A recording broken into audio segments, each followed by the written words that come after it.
Mark సువార్త 16వ అధ్యాయం. విశ్రాంతి దినము గడిచిపోగానే మగ్దలేని మరియయు, యాకోబు తల్లి అయిన మరియయు, సలోమేయు వచ్చి ఆయనకు పూయవలెనని సుగంధ ద్రవ్యములు కొనిరి.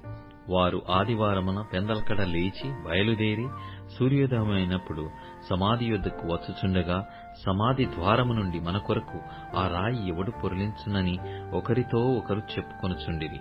వారు వచ్చి కన్నులెత్తి చూడగా రాయి పొర్లింపబడి ఉండుట చూచిరి. ఆ రాయి ఎంతో పెద్దది. అప్పుడు వారు సమాధిలో ప్రవేశించి తెల్లని నిలువుటంగి ధరించుకొనియున్న ఒక పడుచువాడు కుడివైపునను కూర్చుండుట చూచి మిగుల కలవరపడిరి. అందుకతడు, కలవరపడకుడి, సిలువ వేయబడిన నజరేయుడగు యేసును మీరు వెతుకుచున్నారు. ఆయన లేచియున్నాడు, ఇక్కడ లేడు. వారు ఆయనను ఉంచిన స్థలము చూడుడి.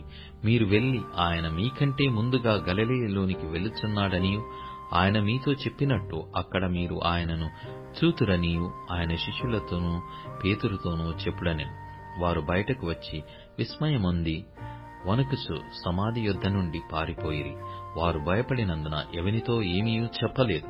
ఆదివారము తెల్లవారినప్పుడు యేసు లేచి తాను 7 దయ్యములను వెళ్లగొట్టిన మగ్దలేని మరియకు మొదట కనబడెను.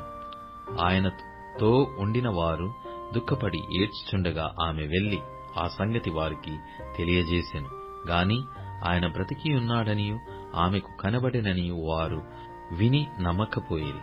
ఆ తర్వాత వారిలో 2 ఒక పల్లెటూరికి నడిచిపోవుచుండగా ఆయన మారు రూపము గలవాడై వారికి ప్రత్యక్షమాయెను.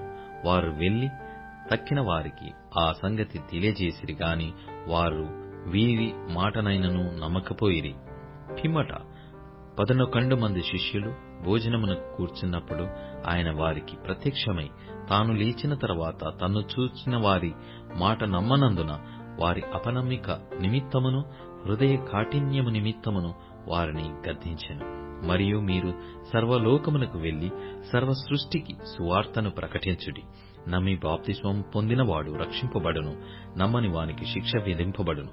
నమ్మిన వారి వలన ఈ సూచక క్రియలు కనబడును. ఏవనగా, నా నామమున దయ్యములను వెళ్లగొట్టుదురు, క్రొత్త భాషలు మాట్లాడుదురు, పాములను ఎత్తి పట్టుకొందురు, మరణకరమైనదేది త్రాగినను అది వారికి హాని చేయదు, రోగుల మీద చేతులుంచినప్పుడు వారు స్వస్థత నొందుదురని వారితో చెప్పెను. ఇలాగు ప్రభువైన యేసు వారితో మాటలాడిన తరువాత పరలోకమునకు చేర్చుకొనబడి దేవుని కుడిపార్శ్వమున ఆసీనుడయ్యెను. వారు బయలుదేరి వాక్యమంతట ప్రకటించిరి. ప్రభువు వారికి సహకారుడై యుండి వెనువెంట జరగచ్చు వచ్చిన సూచక క్రియల వలన వాక్యమును స్థిరపరచుచుండెను.